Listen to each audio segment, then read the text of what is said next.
আসসালামু আলাইকুম, আমি মোহাম্মদ ইব্রাহিম। আমরা এটা 4 ইঞ্চি থ্রেড পাইপ দিয়ে এবং জিআই ফিটিং দিয়ে এই ওয়ারিংটা করেছিলাম 2008 সালে। কিন্তু দেখেন 2008 সালে আমরা ওখানে গেট বল ব্যবহার করছিলাম, তখন বল বাল্বের অত প্রচলন ছিল না। এস ব্র্যান্ডের গেট ভাল পাওয়া যেত, এই জন্য আমরা গেট বল লাগিয়েছি, আলাদা আলাদা লাইন নামাইছিলাম। এটা একটা 5 তলা ভবন, এই জন্য এখানে 6টা লাইন নামছে, নিচের জন্য একটা আলাদা লাইন নামিয়েছিলাম, এই জন্য 6টা হয়েছে।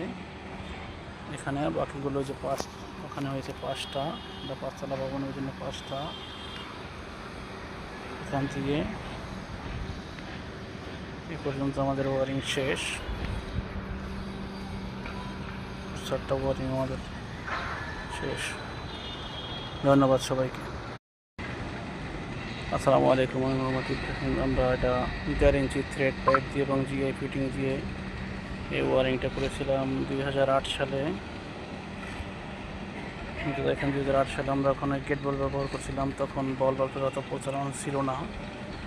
এস ব্র্যান্ডের গেট ভাল পাওয়া যেত, এই জন্য আমরা গেট বল লাগিয়েছি, আলাদা আলাদা লাইন নামাইছিলাম।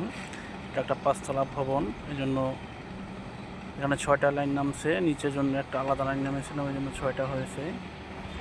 এখানে বাকিগুলো যে ওখানে হয়েছে 5টা, এটা 5তলা ভবন, ওই জন্য 5টা। এখান থেকে